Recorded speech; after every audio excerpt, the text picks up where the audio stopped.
Los invito a abrir la palabra de Dios. Seguimos con nuestra serie en Hechos de los Apóstoles. Y una pregunta que cada vez vas a escuchar mencionar a alguno de nosotros en nuestra iglesia. Una pregunta que no es solamente para aquellos que quizás nos visitan por primera vez o que hace poco que vienen, sino que también es una pregunta que muchas veces nos tenemos que hacer los que hace un tiempo somos miembros o nos congregamos en nuestra iglesia, y es: ¿qué es el Evangelio? Es más, anda dando vuelta por ahí, algunos hemos regalado algunos libritos que se llaman ¿qué es el Evangelio?, de Greg Gilbert, y es muy interesante. Parece una pregunta sencilla para muchos, pero lamentablemente el cristianismo se ha vuelto tan familiar, se ha vuelto que incluso verdades que conocemos y respuestas que conocemos, muchas veces las tomamos a la ligera, en forma liviana, y no nos detenemos realmente a pensar realmente lo que nos están preguntando. Y esta pregunta, ¿qué es el Evangelio?, es importante. Esta pregunta tampoco es un cliché, ¿no? Porque muchas veces parece eso, ¿no? Como una pregunta armada o un cliché, y las respuestas también no es un caballito de batalla que usamos para cuestionar a la gente o tratar de hacerla pensar acerca del Evangelio, que dicho sea de paso sería bueno, pero es algo que tenemos que detenernos vez tras vez a pensar qué es esto. ¿Por qué? Porque el Evangelio es el centro de nuestra fe. No hay otra verdad, no hay otra cosa que como cristianos podamos pensar y que eleve más nuestra mente. Una de las cosas, sí, es quién es Dios, su carácter, sus atributos, tremendo. Eso, claro que sí, porque incluso, como decía José, hay no podemos describirlo con palabras. Pero ¿qué es el Evangelio? Es el centro, la obra de Cristo en favor del pecador, la salvación solo por fe, la justificación delante de la majestad de Dios, justificados por la fe, por medio de Cristo, la misericordia de Dios, una misericordia de Dios que no merecemos, ¿Por qué? Porque cuando Dios estaba en todo su derecho, y está actualmente en todo su derecho, de eliminar a toda la humanidad, y sin embargo no lo hace, en su misericordia, no lo hace. ¿Por qué? Porque todos se han desviado, nadie busca a Dios, y todos desde nuestro corazón rechazamos esta idea de que exista este Dios soberano. Y una forma de rechazo de Dios, que muchas veces se solapa, perdón que tengo que girar a 180 ahora. Una de las formas muy sutiles que existen y que se ha vuelto común en nuestro tiempo y en muchas iglesias, incluso en nuestro pensamiento popular, ¿no?, es el hecho de que podemos ganarnos el favor de Dios por buenas obras, por hacer cosas. Y si hacemos cosas, a Dios le agrada, y si dejamos de hacerlas, a Dios le desagrada, que es verdad, ¿sí? Hay un principio de retribución en la palabra de Dios, pero sin embargo es como que eso dicta nuestra vida, y a esto se le conoce como legalismo. Creer que puedo justificarme delante de Dios por hacer algo es ser legalista, eso es. Y está en el corazón nuestro, pensamos así. Pensamos que si me porto bien, Dios me va a bendecir, y si me porto mal, Dios me va a castigar. Y está en la Biblia, vuelvo a repetir, está en la Biblia, es una verdad que está en la Biblia, de que Dios castiga la maldad del hombre y bendice cuando el hombre se porta bien. Pero a la luz del Evangelio es importante entenderlo. ¿Por qué Dios nos acepta? ¿Por qué Dios nos acepta? Y es el problema que surgió en la iglesia de Hechos de los Apóstoles y que vamos a leer. El problema acá ya no era si los gentiles podían o no ser salvos. en Hechos 15, sino el problema es que ahora esta gente se ha añadido a la iglesia, ahora forma parte de la iglesia, pero el tema es cómo, o sea, de qué manera esta gente se iba a salvar. Hay un proceso, de qué manera se salva, cómo esta gente va a entrar directamente al reino de Dios sin pasar por el filtro o sin pasar por el portal del judaísmo. ¿Cómo iba a ser esta gente? Porque esta gente no es judía, son gentiles, son paganos, son gente que sacrifican a los ídolos, son gente que hasta matan a sus hijos delante de sus dioses. ¿Cómo esta gente, imagínense, ¿no? Póngase en la mente de un judío y cómo esta gente va, de qué manera Dios está formando su pueblo con esta gente. Ese es el problema que surge en Hechos 15 y vamos a leerlo rápidamente. Hechos 15, versículo 1, vamos a leer hasta el 35. Dice: entonces algunos que venían de Judea enseñaban a los hermanos: si no os circuncidáis conforme al rito de Moisés, no podéis ser salvos. Como Pablo y Bernabé tuviesen una discusión y contienda no pequeña con ellos, se dispuso que subiesen Pablo y Bernabé a Jerusalén y alguno otro de ellos a los apóstoles y a los ancianos para tratar esta cuestión. Ellos pues, habiendo sido encaminados por la iglesia, pasaron por Fenicia y Samaria contando la conversión de los gentiles y causaban gran gozo a todos los hermanos.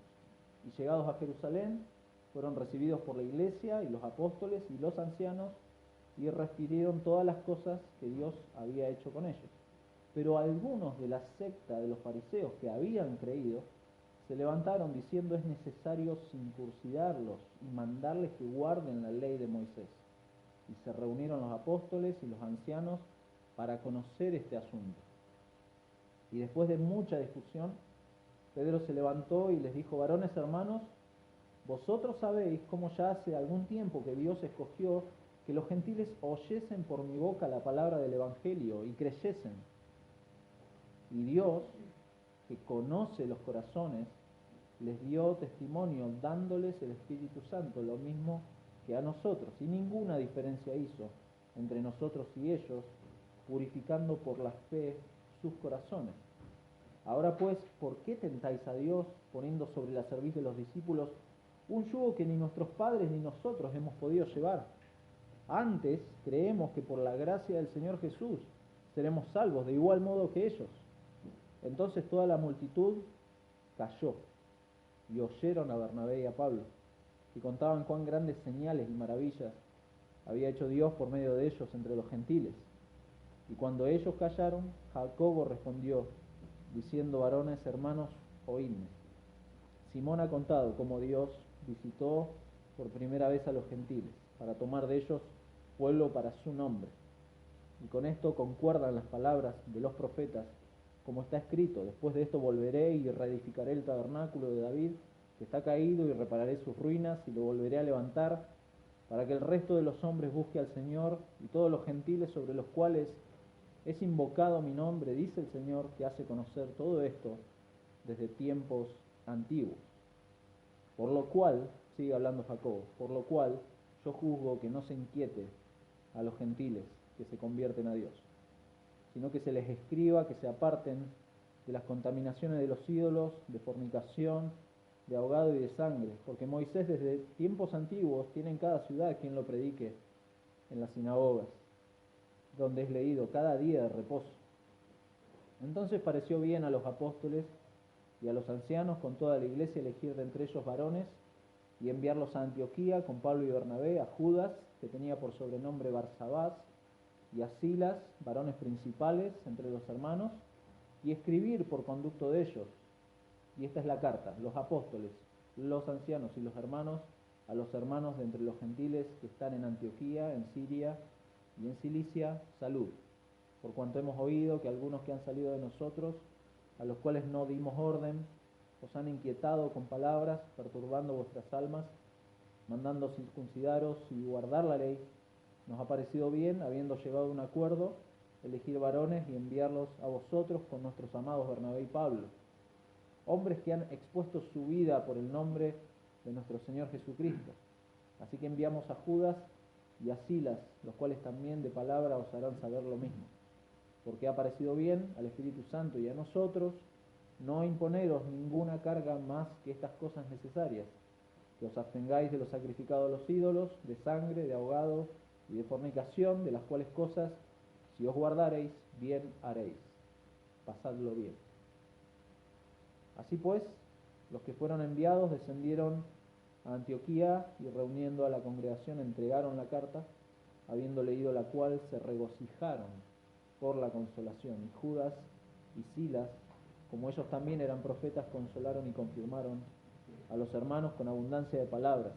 Y pasando algún tiempo allí, fueron despedidos en paz por los hermanos para volver a aquellos que los habían enviado. Mas a Silas le pareció bien el quedarse allí, y a Pablo y Bernabé continuaron en Antioquía, enseñando la palabra del Señor y anunciando el Evangelio con otros muchos. Vamos a orar. Señor, gracias por este tiempo que juntos podemos venir a abrir tu palabra. Rogamos tu guía en este tiempo. Reconocemos que es obra de tu Espíritu Santo el transformar nuestros corazones, conformarlos a lo que tú nos enseñas y ayudarnos a obedecer tu palabra, Señor. Gracias porque hoy podemos volver a reunirnos en forma presencial y es motivo de agradecimiento en nuestros corazones, y rogamos, Señor, que nos acompañes en todo lo que se haga hoy, con el fin de tener presente lo que veíamos al principio, quién eres tú sentado en tu trono y quién es tu Hijo, el Señor Jesucristo, por el cual hoy la iglesia puede reunirse. Esa es la causa primaria por la cual hoy estamos reunidos, el hecho de que Cristo murió por pecadores. Cristo murió, se entregó y resucitó para justificar a pecadores. Señor, gracias por este tiempo, ayúdanos, te lo rogamos en el nombre de Jesús. Amén. Veamos en primer lugar rápidamente el contexto. Hay un contexto. Lucas, que es el autor de Hechos, sin duda nos hace un resumen. Es un resumen de lo que evidentemente fue un conflicto mucho más grande. Lucas, no se olviden, es una narración histórica la que está haciendo, y está haciendo un resumen de lo que nos viene comentando. Y obviamente este concilio seguramente llevó mucho más tiempo y las discusiones quizás fueron mucho más amplias, pero miremos brevemente el contexto. Dice, mientras Pablo y Bernabé estaban en Antioquía en este momento, es lo que dejamos al final del 14, ahí estaban predicando, perdón, ahí estaban contando las cosas que Dios había hecho por la iglesia entre los gentiles. El 14:27 dice que habiendo llegado y reunido a la iglesia, refirieron cuán grandes cosas había hecho Dios con ellos y cómo había abierto la puerta de la fe a los gentiles. Eso es lo que estaba pasando. Y en este contexto llegan estos que menciona ahí, algunos que venían de Judea. Es muy interesante esto, que de Judea al punto este de Antioquía había casi 600 kilómetros, que en auto se hace rápido, pero caminando o con caballos o con mulas es mucho más lento. 600 kilómetros para ir, posiblemente iban por causa de negocios, por causas familiares. ¿Por qué irían? Bueno, Lucas no nos cuenta, pero sí nos cuenta de que estos hermanos enseñaban a los otros hermanos que si no se circuncidan conforme al rito de Moisés, no pueden ser salvos. Muchas gracias. Conforme al rito de Moisés, no pueden ser salvos. Eso es lo que enseñaban. Estos guardianes del legalismo habían llegado a aquel lugar sin ser autorizados por la iglesia para tratar de alguna forma de enderezar las cosas. ¿Se da cuenta? Esta gente viajó y se dedicó a hacer esto. Quizás tenían motivos primarios, pero hicieron esto, fueron y enseñaron estas cosas. a estos hermanos. Lo interesante de esto es que estos judíos, por el verbo pasivo que usa el pasaje, enseñaba a los hermanos que no podéis, el podéis ese, es un verbo que habla de que esta gente creía que la salvación era de Dios. O sea, esta gente tenía una buena teología acerca de quién era Dios, de la condición del hombre y de la salvación en Cristo. O sea, ellos, el podéis está en pasivo, o sea que la gente es salva por causa de Dios, de lo que Dios hace. Y eso lo creían, interesante. De eso no tenían ninguna duda. La posición que ellos asumían, sin embargo, es sumar a lo que Cristo hizo algo. Ellos creían en la vida, en la muerte, en la resurrección, en la exaltación de Jesús, que era el Mesías, que era el Salvador de Israel. Ellos lo creían.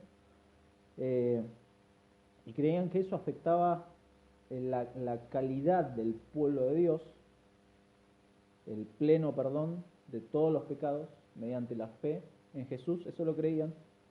Pero ellos creían que había cosas que constituían como los límites de lo que era el pueblo elegido de Dios. Entonces, cómo eran pertenecientes al pueblo de Dios. Eso era algo diferente que ellos creían. Y esta plena pertenencia al pueblo de Dios, esta plena salvación incluso, tenía que ser sumada a algo que ellos dicen: circuncidarse conforme al rito de Moisés. Este era el problema. Incluso la discusión con el concilio no es solamente el comportamiento posterior a la salvación. ¿No? Ellos no estaban diciendo, bueno, ahora estos gentiles son cristianos, bueno, ahora se tienen que comportar así. No estaban diciendo eso, ¿sí? Porque muchas veces leemos así de corrido y parece que dijera eso, como que estos judíos están cuestionando el comportamiento de esta gente posterior a creer en Jesús. Pero no, ellos están diciendo que la verdadera conversión constituye esto. O sea, ellos están diciendo, es necesario que se circunciden para ser salvos. Ellos están diciendo eso. Por eso en el versículo 5 van a decir, esto es necesario. Es necesario. Y Lucas no va a entrar en detalle, pero dice que es una discusión y una contienda no pequeña. Es muy interesante cómo usa esa frase. Es un recurso literario que Lucas usa para decir fue grande, no pequeña. Lo tira muy suave, pero es muy importante lo que está pasando aquí. Esta cuestión, este tema que se estaba propagando, era un tema que no solamente causaba conflicto, sino que estaba tocando y tergiversando el mismo centro del Evangelio. Eso es lo que estaba pasando. Por eso Pablo y Bernabé entran en conflicto. Fíjense cómo Pablo expone esto en la sinagoga de los judíos, capítulo 13, versículo 38, le dice a los judíos: sabed pues esto, varones hermanos, que por medio de él se os anuncia perdón de pecados, y que de todo aquello que por la ley de Moisés no pudiste ser justificados, en él es justificado todo aquel que cree. Eso les está diciendo Pablo a los judíos un tiempo atrás. Y esta gente ahora está diciendo, no, necesitan circuncidarse para ser salvos. Ese es el problema. Eso es lo que está pasando. Y se pone en juego entonces de qué manera es justificada una persona delante de Dios, de qué manera pertenece al pueblo de Dios. Cuestiones que Pablo, cuando tengan tiempo en su casa, háganlo, pueden tardar unos 20 minutos en leer la carta a los Gálatas. En Galacia Pablo trata este tema. Este fue el tema que un poco fue el puntapié inicial para que Pablo escribiera esta carta. ¿Por qué? Porque era algo grave lo que se estaba enseñando, era algo grave tergiversar este punto del Evangelio. Y Pablo le dice a los Gálatas que directamente esta gente está enseñando otro Evangelio. Eso es otro Evangelio. Y todo aquel que enseña otro evangelio, dice Pablo ahí en Galatas 1, es alguien merecedor de la maldición de Dios, anatema, maldito. Eso es lo que está diciendo. Entonces, por eso es grave. Y por eso la importancia de este primer concilio en Jerusalén. Se dispone entonces, y Lucas en el versículo 3 nos muestra cómo ellos son encaminados por la iglesia de Antioquía y pasaron por Fenicia y Samaria contando la conversión de los gentiles y causaban gran gozo a todos los hermanos. Y esto es interesante porque muestra cómo estas iglesias de Fenicia y de Samaria, no sabemos, no nos dice el pasaje si eran judíos, si eran samaritanos, si eran fenicios, si eran griegos, sirios, lo que sea, pero ellos aprobaban la misión a los gentiles.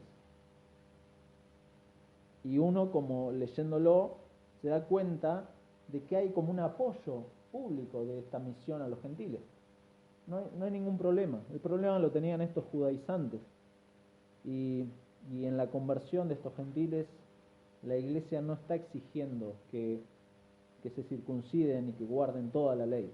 Es un contraste que Lucas hace. Y entonces pasamos directamente al concilio de Jerusalén. Desde el versículo 4 al 12 se describe esto.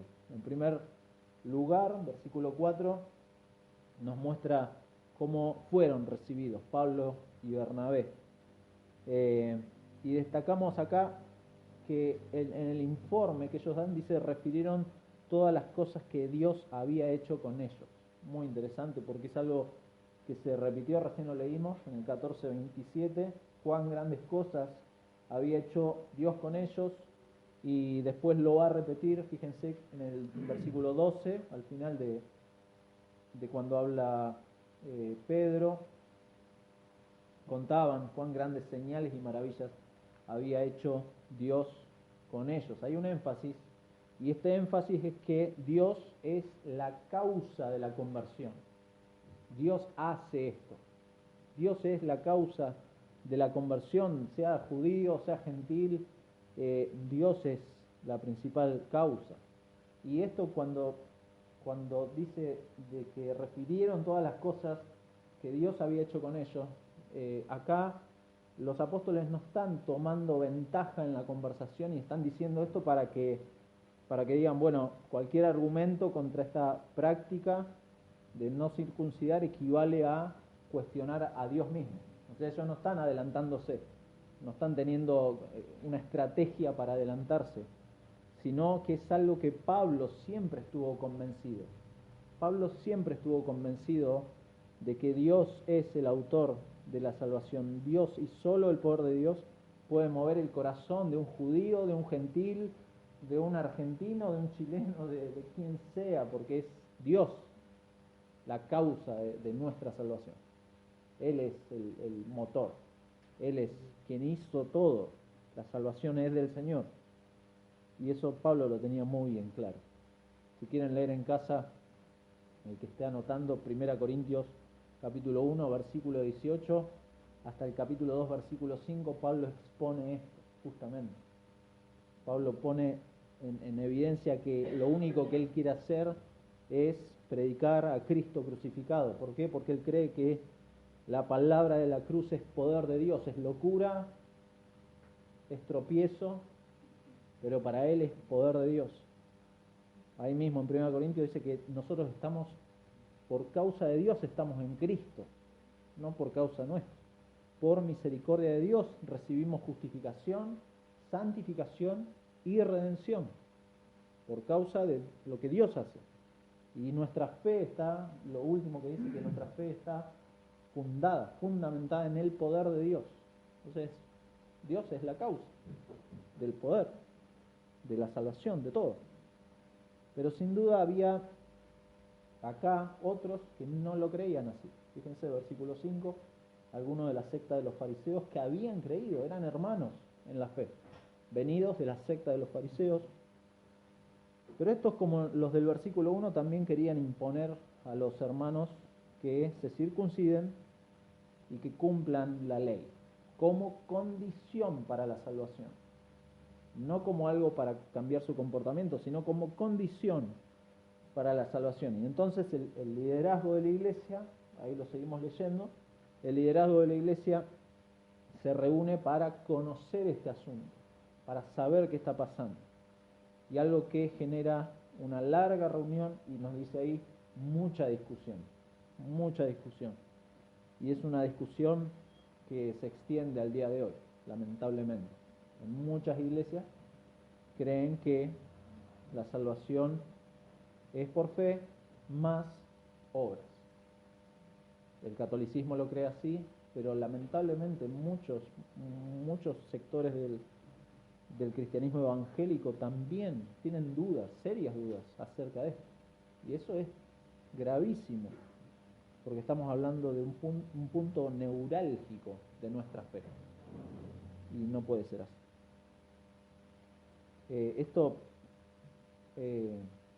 Estos fariseos, o estos judíos salidos del fariseísmo, argumentan que los gentiles de alguna manera tienen que convertirse en prosélitos judíos. Eso es lo que quieren ellos. Deben ser iniciados mediante la circuncisión y así formar parte del pueblo de Israel. Eso es lo que quieren. Y se les debe hacer vivir según las costumbres específicas de la ley. Eso es lo que quieren. Para ser miembros del pueblo de Dios. ¿Quieren ser miembros del pueblo de Dios? Ok. Tienen que circuncidarse y cumplir toda la ley. Entonces Pedro va a intervenir. En primer lugar, ahí vemos en el versículo 7, Pedro se levanta y va a iniciar su discurso hasta el versículo 11, y Pedro muestra un precedente. Varones, hermanos, vosotros sabéis, o sea, ustedes saben, hermanos, cómo hace algún tiempo que Dios escogió que los gentiles oyesen por mi palabra. Ustedes lo saben, ustedes saben que he ido a la casa de Cornelio, ustedes saben lo que Dios ha hecho, ustedes no lo ignoran. Y Pedro de esta manera tiene como el derecho de hablar de estas cosas, porque él ha sido parte de cómo Dios abrió la puerta de la fe a los gentiles. Y eso Pedro se los aclara, y Dios mismo ha confirmado eso. Fíjense, versículo 8, y Dios, que conoce los corazones, les dio testimonio dándoles el Espíritu Santo. Dios confirma este ministerio de Pedro entre los gentiles a través de esto. De nuevo, vemos la iniciativa de Dios en su obra. Eso es lo que quiere marcar Pedro. Y cómo se describe en el versículo 7 antes, el proceso de conversión. Escuchan la palabra y creen. Ellos necesitaban escuchar la palabra y creer. Y entonces, esto no fue un descuido de Dios. Eso es lo que quiere mostrarles a estos hombres. Dios no se descuidó, no se equivocó en los planes. Dios conoce los corazones de esta gente, y entonces conocía el corazón de Cornelio, conocía el corazón de su familia, y entonces esta gente es aceptada por Dios en el pueblo de Dios, sin previa circuncisión, sin andar con cuestiones acerca de la ley. ¿Y cómo confirmó esto? Como leímos recién, dándoles el Espíritu Santo. Y así Dios incluyó a los gentiles, lo mismo que en Pentecostés. La iglesia en Pentecostés recibe el Espíritu Santo y empieza la obra de la iglesia, y acá dice lo mismo, acá igual que a nosotros, les pasó lo mismo que a nosotros. Estas personas eran tan pecadoras como los judíos en Pentecostés, y entonces Dios hizo esto. ¿Qué se van a poner a discutir con Dios? ¿Por qué tentáis a Dios?, le va a decir después. ¿Por qué tientan a Dios? Se van a poner a cuestionar. Es Dios la persona que necesita que Dios purifique su corazón, es un pecador. Y entonces acá no hay diferencia. Dios purifica esos corazones, y esa pureza, y por lo tanto la salvación de esta gente y la pertenencia al pueblo de Dios depende solo de la fe. Solo de la fe. La fe en Jesús como el Mesías, como el Salvador, como el que fue crucificado, como el que ha resucitado, Y no depende de la circuncisión o de la sumisión a la ley. Ya no depende de esto. Esa es la discusión, ese es el problema que tiene Pedro acá y los apóstoles. Es algo terrible lo que está pasando. Yo no sé si se da cuenta, pero la recepción del Espíritu Santo está vinculado directamente con la pureza del corazón en esta parte. Eso es lo que está queriendo mostrar Pedro. Les dio el Espíritu Santo, lo mismo que a nosotros, y no hizo diferencia, purificando por la fe sus corazones. O sea, por causa de que Dios ha obrado de esta forma y les ha dado el Espíritu Santo, les ha dado una nueva vida. Y por esa causa, esta gente es parte del pueblo de Dios, no pueden cuestionar a Dios. El cambio de condición de pecador a salvo, Dios lo ha hecho. ¿Por qué? Porque, a ver, ni usted ni yo podemos limpiarnos el corazón. Eso es imposible. No se puede, nadie puede limpiarse en forma autónoma el corazón. No podemos. Imposible. Fracasamos vez tras vez tratando de limpiar nuestros corazones con rituales, con hacer bien las cosas, con hacer bien mi devocional, con cumplir con ciertas cosas, y fracasamos y eso nos frustra. ¿Por qué? Porque tenemos en el fondo de nuestro corazón un legalista que trepa y quiere vencer. Y esta gente tenía ese problema. No, la fe es dada por Dios y la acción del Espíritu Santo en el pecador le da vida, y eso es lo único que puede generar cambio. Eso es lo único. Si no, somos sepulcros blanqueados, ¿no? Como el Señor le dijo a los mismos fariseos. El punto es que Dios es la fuente de la fe salvadora. Ese es el punto. Eso es lo que está mostrando este concilio. Y por lo tanto significa que esta distinción entre judíos puros y gentiles impuros va a quedar abolida. No hay diferencia. La distinción entre el pueblo de Israel y los gentiles impuros, Dios ha derribado esa pared. Ha derribado esa pared y Dios ha introducido a los gentiles. Y la pregunta que vemos en ese versículo 10, de por qué tentáis a Dios, justamente está dirigida a ellos, a los judíos, los que querían aferrarse a la ley, a la circuncisión. ¿Por qué? Porque ellos están poniendo a prueba a Dios. Ellos están probando a Dios. Y esto de poner a prueba a Dios es el resultado directo de la incredulidad y de la desconfianza hacia Dios. Cuando desconfiamos en Dios, bueno, tengo que hacer mi parte, tengo que hacer un porcentaje, porque si no, y yo no sé si me voy al infierno, ¿viste? Y empiezan esas dudas en el corazón de uno, tremendo. Y ponemos a prueba a Dios. Y estos judíos estaban poniendo a prueba. Por eso Pedro pregunta a estos que desafían las consecuencias que tiene la iniciativa de Dios. Eso están cuestionando. Hay exigencias, sí, hacia los gentiles, y esas exigencias representan ese desafío hacia Dios. Equivale a una falta de confianza hacia Dios. Es incredulidad.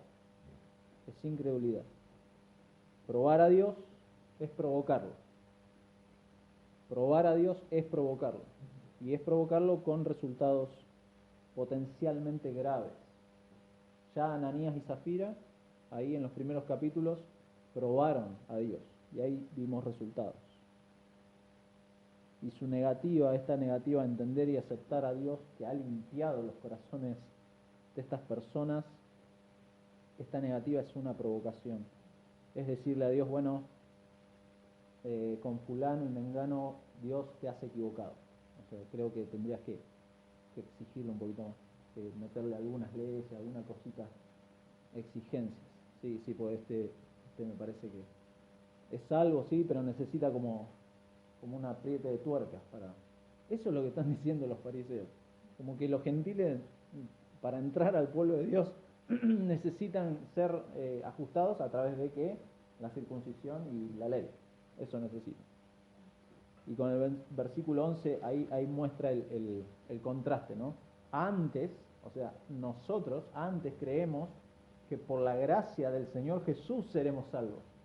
Ahí está el punto de nuestra salvación. La gracia del Señor Jesús. Por causa de la gracia del Señor Jesús seremos salvos de igual modo que ellos.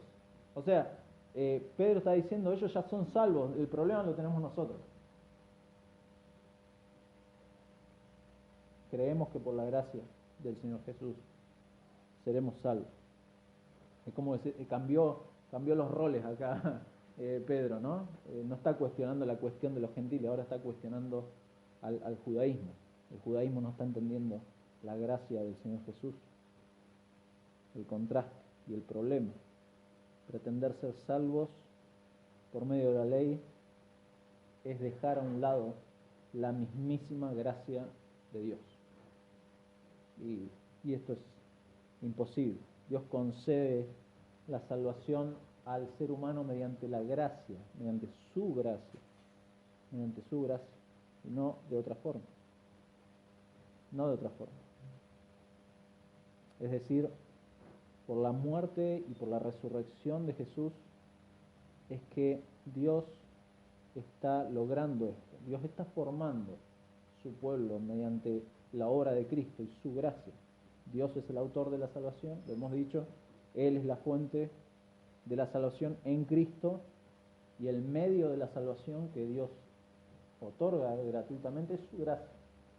Y eso es lo que está pasando acá. Y vemos versículo 12, entonces, y es hermoso esto, a veces lo leemos también rápido, entonces toda la multitud cayó.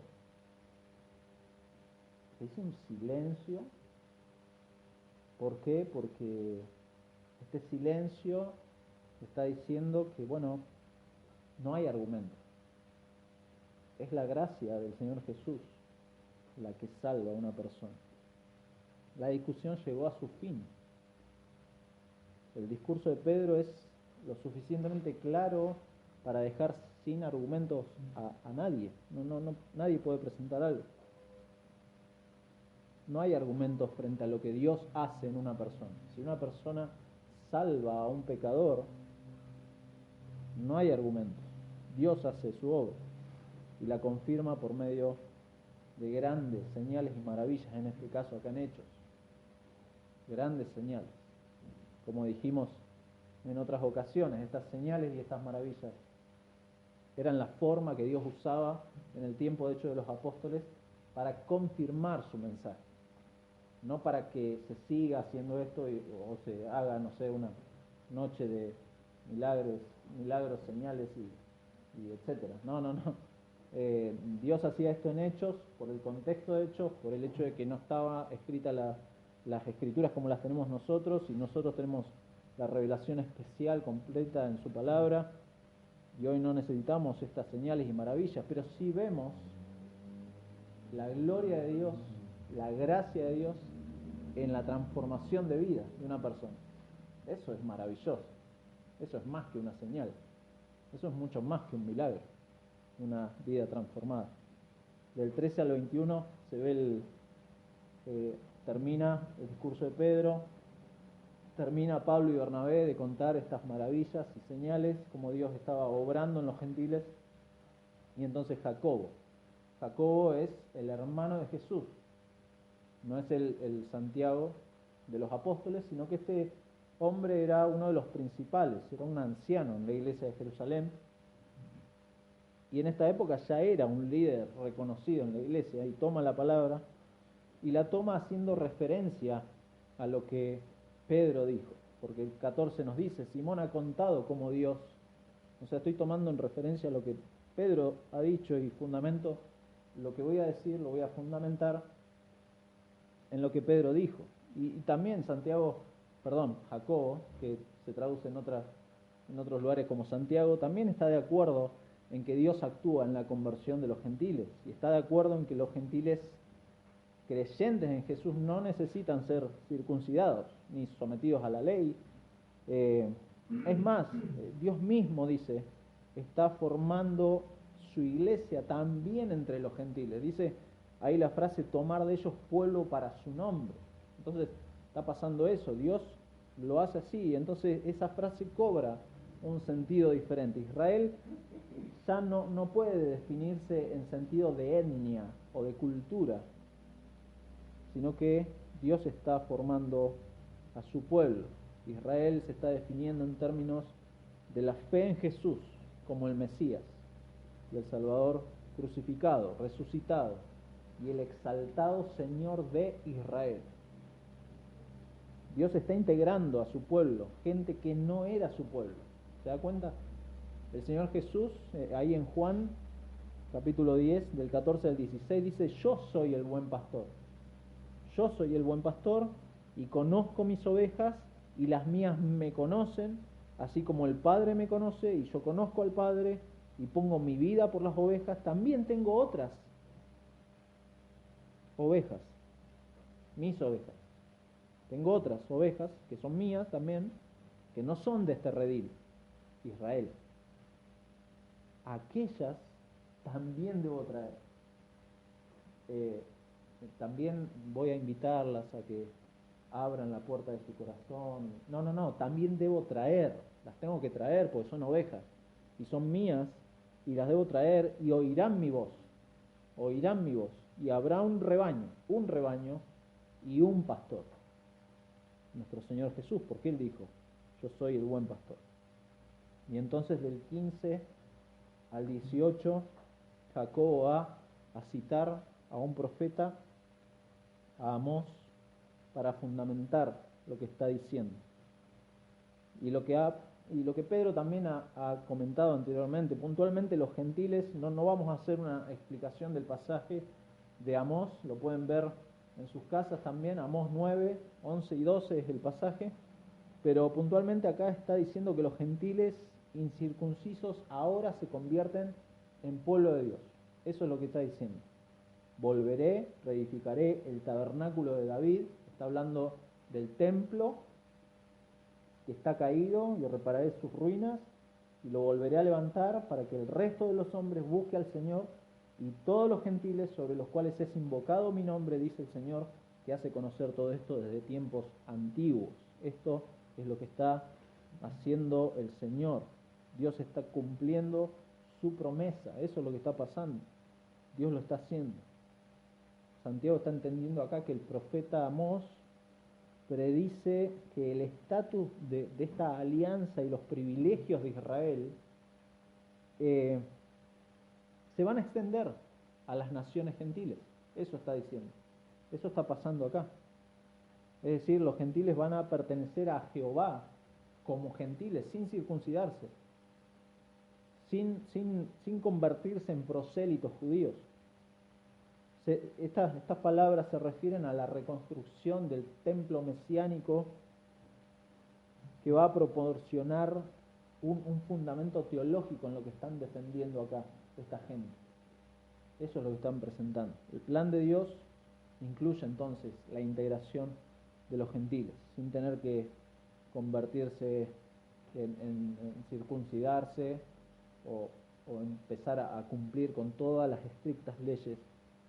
Y 19 y 20, por lo cual, dice, yo juzgo que no se inquiete a los gentiles, que no los molesten más con estas cosas a los gentiles, que se convierten a Dios.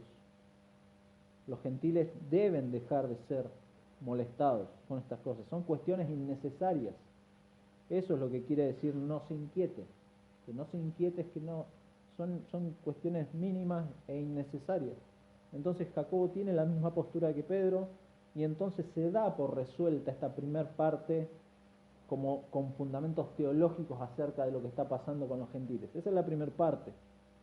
Y por un lado se hace un rechazo a estas exigencias, pero por otro lado van a proponer escribirle a los gentiles que se aparten, y esto no vamos a entrar en un desarrollo porque ahora vamos a aclarar por qué. Dice escribirles que se aparten de las contaminaciones de los ídolos, de fornicación, de ahogado y de sangre. Pueden encontrar muchísimos comentarios acerca de este pasaje, pero algo que no tenemos que olvidar es que esta narrativa de Hechos está describiendo lo que está pasando en la iglesia, lo que Dios está haciendo en la iglesia. No está prescribiendo, no está ordenando algo. Estos no son órdenes, sino que está describiendo lo que esta iglesia en Jerusalén le pidió a los gentiles en ese momento. ¿Sí? Por eso no hay que tomar hechos como doctrina, ¿sí? Sino que se está describiendo algo que Pablo después en sus cartas, Juan en sus cartas, Pedro en sus cartas, va a desarrollar de otra forma. Por eso es llamativo que estas cuestiones, bueno, la contaminación a los ídolos y la fornicación, Pablo sí las trata en sus cartas, pero eso de ahogado y de sangre, que son cuestiones de la dieta de los judíos, no lo trata Pablo.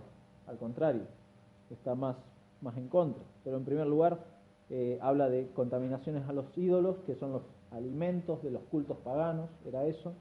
Rápidamente, cuando dice de fornicación, obviamente habla de cualquier inmoralidad sexual, eso es lo que está diciendo. ¿Por qué? Porque la cultura de los paganos, bueno, lamentablemente al día de hoy la cultura pagana sigue siendo igual, no ha cambiado.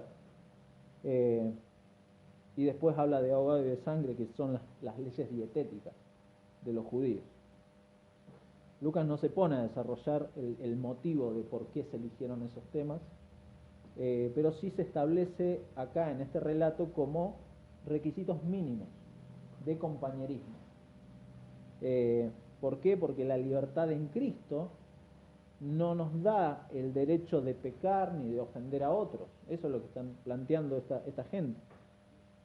Por eso es de importancia escribirle a estos hermanos y recordarles que tienen acceso. Fíjense cómo les dice en el versículo 21, ustedes tienen acceso a las escrituras. Moisés desde tiempos antiguos tiene en cada ciudad, es como que está trayendo a la actualidad a Moisés de vuelta. Moisés tiene en cada ciudad quien lo predique en la sinagoga. Ustedes tienen acceso a las escrituras, ustedes pueden ordenar sus vidas conforme, pero en la libertad en Cristo, respetando al hermano, respetando a los judíos, y estos asuntos tienen cuestiones prácticas que ellos comisionan a estos hombres que vamos a ver desde el 22, para que las respeten y puedan entender de que se está dando una transición importante en la iglesia. Dios está haciendo algo importante. Y entonces en el versículo 22 vemos esta comisión. Pareció bien a los apóstoles y a los ancianos con toda la iglesia, y ahí eligen a Pablo y Bernabé, a Judas y a Silas para llevar la carta a los gentiles. Estos hermanos, obviamente Pablo y Bernabé tenían que estar presentes y tenían que llevar la carta porque habían sido los que habían iniciado el problema en Antioquía, el problema de esta discusión, y Judas y Silas los acompañaban de alguna manera representando a la iglesia en Jerusalén. A Silas uno lo puede rastrear en las cartas de Pablo. Al final se convirtió en un compañero de viaje de Pablo y un hombre comprometido con el ministerio. Es muy interesante. Incluso se nos dice ahí al final que Silas le pareció bien quedarse allí, en el versículo 34. Y entonces leemos la carta que los hermanos envían. Bueno, la hemos leído ya. Y si se fijan, es un resumen de las cosas que ya han pasado. Por eso no vamos a entrar, porque quizá alguno se asuste y dice, uy, Germán va a desarrollar la carta ahora, y estoy pensando en el almuerzo. No, la carta es, si se fijan bien y lo miran con detenimiento, es un resumen de lo que ya ha pasado. Y están comentando estas cosas, y obviamente por cuestiones de tiempo no vamos a volver a repetir. Solamente puntualizar que en esta carta los apóstoles aclaran algunas cositas que nos sirven para el contexto y para entender la problemática de esta situación. Dice que salieron, esta gente que fue y enseñó otras cosas, salieron de la iglesia de Jerusalén. Eran hermanos que salieron de Jerusalén, pero salieron sin una orden, sin un consejo de predicar. Ellos no estaban, se mandaron solos, eso están diciendo. Esta gente, fíjense, dice, algunos que han salido de nosotros, a los cuales no dimos orden, os han inquietado con palabras. Y esta frase habla de que realmente existe, puede pasar esto, hay hermanos que perturban en la iglesia y esto pasó. Y perturban con cosas que, como dijo antes Pedro, son cosas que ni los antepasados ni ellos mismos habían podido cumplir. Cosas de la ley que imposible. Pero sin importar nada, esta gente se dedicó a preocupar, a molestar, a tener conversaciones que no giran en torno a la gracia de Dios, sino que giran en torno a la ley, y quieren imponer yugos que ni ellos pueden cumplir. Eso está diciendo. Por eso llevan estas clases de enseñanza que las tienen como doctrinas sagradas. Eso es lo que está pasando. Y en contraste con eso, que es lo otro que marca la carta esta, presentan a estos hombres como hombres que han expuesto su vida por el nombre de nuestro Señor Jesucristo. Y esa frase uno la lee y la entiende como, bueno, y en Hechos pasó que esta gente ha arriesgado su vida. Esta gente ha arriesgado su vida, han sido perseguidos, han recibido azotes. Hace poquito a Pablo lo vimos que lo dejaron como si estuviera casi muerto. Han arriesgado su vida. Pero la frase que han expuesto su vida está hablando más bien en el sentido de que ellos han consagrado su vida a la predicación del Evangelio. Esto han hecho. Es una consagración no a actividades o a eventos aislados, sino que ellos permanentemente, su vida está consagrada. Ellos han expuesto su vida al Evangelio. Versículo 30, les repiten las cosas que trataron en el concilio, y en el versículo 30 dice: así pues, los que fueron enviados descendieron a Antioquía y reuniendo a la congregación entregaron la carta, y habiendo leído la cual se regocijaron por la consolación. Seguramente algún miembro de la iglesia con buena voz le dieron la carta y le dijeron: bueno, hermano, lea la carta, y cuando fue leída hubo regocijo por la consolación. Tremendo. Se alegraron porque se resolvió el conflicto, ¿se da cuenta?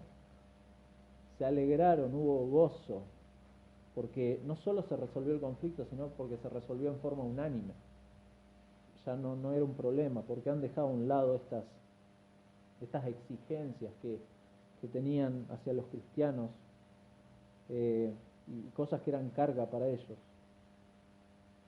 Y después se regocijaron, porque seguramente de esta carta, esto que les piden de que se abstengan de los sacrificados ídolos, de sangre, del ahogado y de fornicación, seguramente eran cosas que ellos ya estaban cumpliendo. Y hay regocijo por esta consolación. Regocijo. Recordemos lo que Bernabé vivió, capítulo 11, versículo 23, cuando vio a estos hermanos de Antioquía. ¿Por qué digo que seguramente ya estaban poniendo en práctica? Porque en el 11:23, cuando Bernabé llegó a Antioquía, dice cuando llegó y vio la gracia de Dios, en estos hermanos, se regocijó y exhortó a todos a que con propósito de corazón permaneciesen fieles al Señor. Era algo que Bernabé ya había aconsejado, y que estos hermanos seguramente bajo este regocijo podían disfrutar ahora. Las cosas han cambiado. Judas y Silas, como representantes de la iglesia de Jerusalén, también animaron a los hermanos. Mencionan ahí que eran profetas. Interesante, porque esto también a veces lo pasamos de largo, pero es un énfasis para puntualizar de que el hecho de que Dios está orquestando estas cosas. ¿Sí? El profeta hablaba de parte de Dios. Entonces Dios está orquestando, consolando, confirmando la fe de estos hermanos. Esta fe que había sido perturbada por estos judaizantes, ahora se ve plena, en el sentido de que ahora podemos entender mucho mejor qué es esto de la gracia de Dios. Tremendo.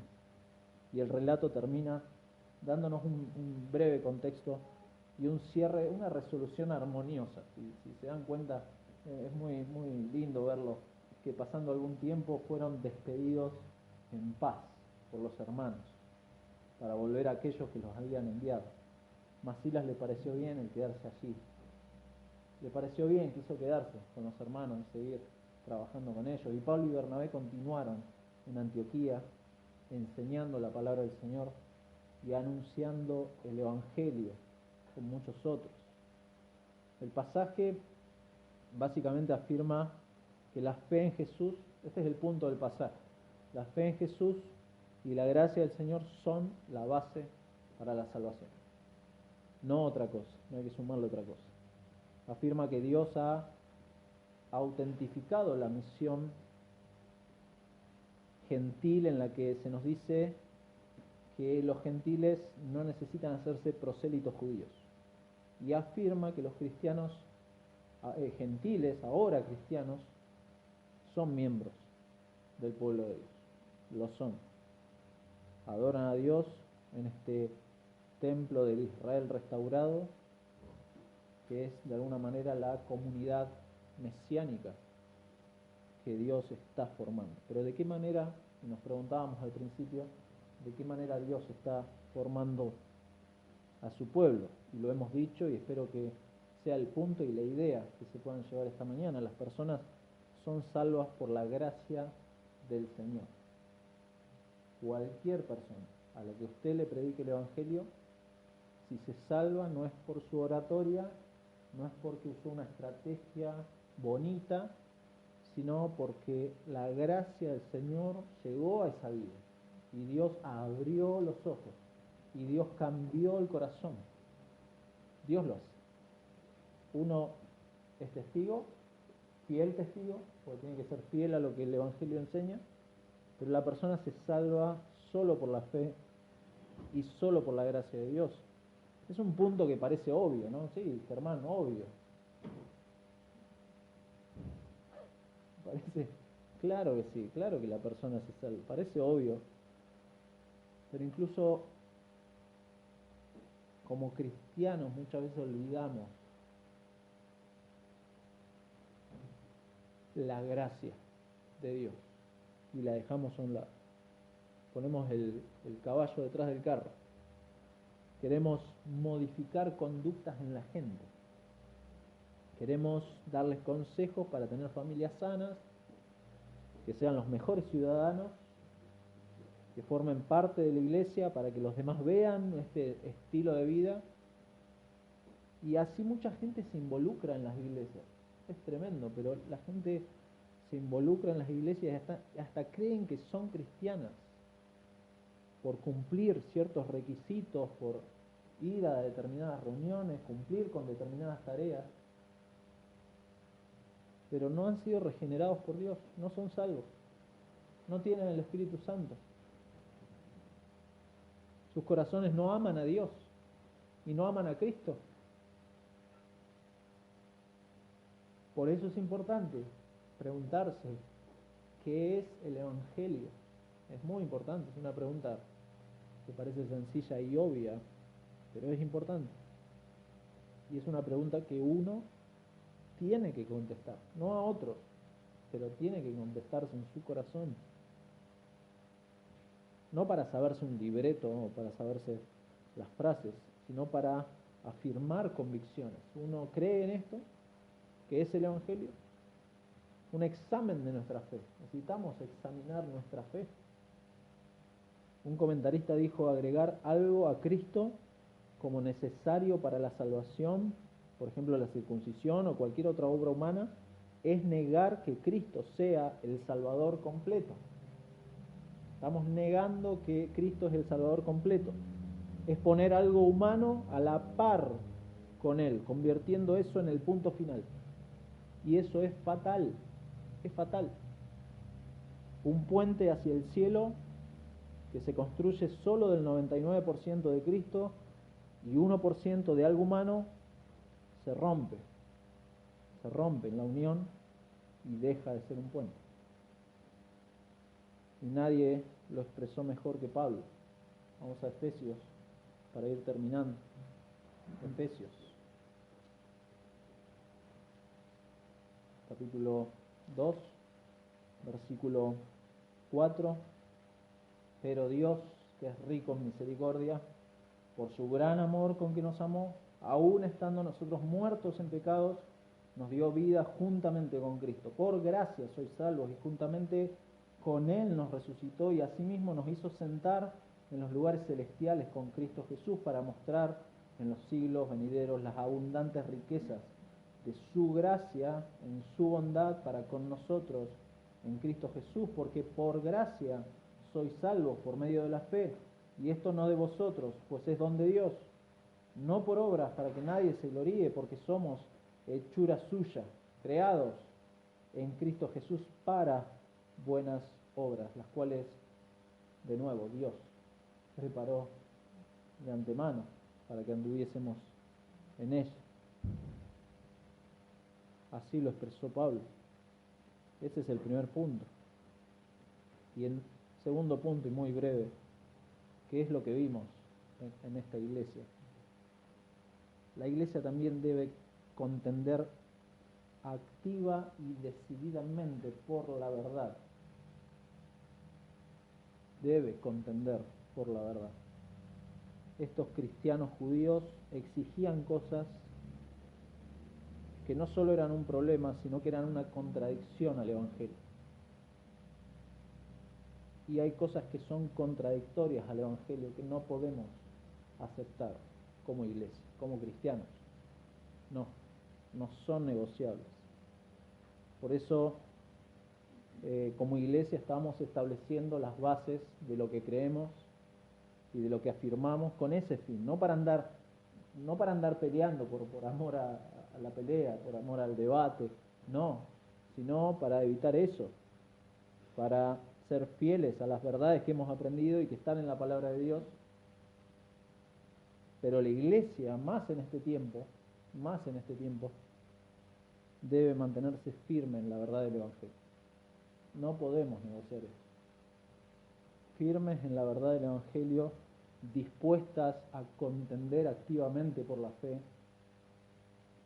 Uno no puede dejar pasar livianamente las filosofías que se han metido en las iglesias y que lamentablemente han moldeado el cristianismo en este tiempo. Uno no puede dejar pasar eso, y estos cristianos en Antioquía y en Jerusalén lucharon por eso, y nosotros también luchamos por eso, y como cristianos no podemos olvidar de qué forma Dios forma a su pueblo. No lo podemos olvidar. Cómo Dios preserva, cómo Dios añade personas, cómo Dios es la causa, y solamente por causa de Cristo es que Dios forma a su pueblo. Son cosas que no podemos olvidar, que Dios salva a pecadores por gracia, por medio de la fe. Son cosas que no podemos olvidar y que no podemos negociar. Una obra en la que nosotros, como cristianos, solamente somos transmisores y nada más. ¿Por qué? Porque Dios es el que hace las cosas, y esa misma gracia de Dios es la que afecta nuestra vida cotidiana. El cristiano se ve afectado en su vida cotidiana por esa gracia de Dios. ¿Cómo lo hace? Y ahora sí, Tito. Aquí estamos los jueves viendo con Eduardo Tito, y hemos hablado de la gracia de Dios. Capítulo 2, versículo 11, y con esto terminamos. Porque la gracia de Dios, de nuevo, la gracia de Dios se ha manifestado para salvación a todos los hombres, enseñándonos que renunciando a la impiedad y a los deseos mundanos, vivamos en este siglo sobria, justa y piadosamente. Eso hace la gracia de Dios en la persona, en el cristiano. Eso nos enseña la gracia de Dios, aguardando la esperanza bienaventurada y la manifestación gloriosa de nuestro gran Dios y Salvador Jesucristo, quien, hablando de Jesucristo, quien se dio a sí mismo por nosotros para redimirnos de toda iniquidad y purificar para sí un pueblo propio, celoso de buenas obras. Esto está haciendo Dios, y así forma Dios a su pueblo, por la gracia de Dios, salvándonos, enseñándonos, preservándonos, aguardando la esperanza bienaventurada santificándonos, redimiéndonos de toda iniquidad, purificándonos como su pueblo. Esto lo hace Dios. De esta forma, Dios forma a su pueblo. Vamos a orar. Señor, gracias por esta mañana y gracias por tu palabra. Gracias porque es de ánimo ver que aquellos conflictos y crisis que vivió la iglesia primitiva nos enseña a nosotros de qué manera tú obras en tu iglesia en todos los tiempos. Gracias porque ha sido tu gracia la que nos ha acercado a ti. Tu gracia en la persona del Señor Jesucristo, en su obra. Él nos ha atraído, Él nos ha llamado y hemos escuchado su voz. Padre, y si en esta mañana tú has hablado por medio de Cristo y tu Espíritu Santo ha obrado en nuestros corazones, permítenos y ayúdanos y auxílianos para obedecerte, pero también auxilia y salva a aquellos que no te conocen. Señor, si hay corazones que aún no han visto las maravillas de tu Evangelio y no se han enfrentado cara a cara a Cristo, Padre, obra salvación en esas almas. Te rogamos por todo esto en el nombre del Señor Jesús. Amén.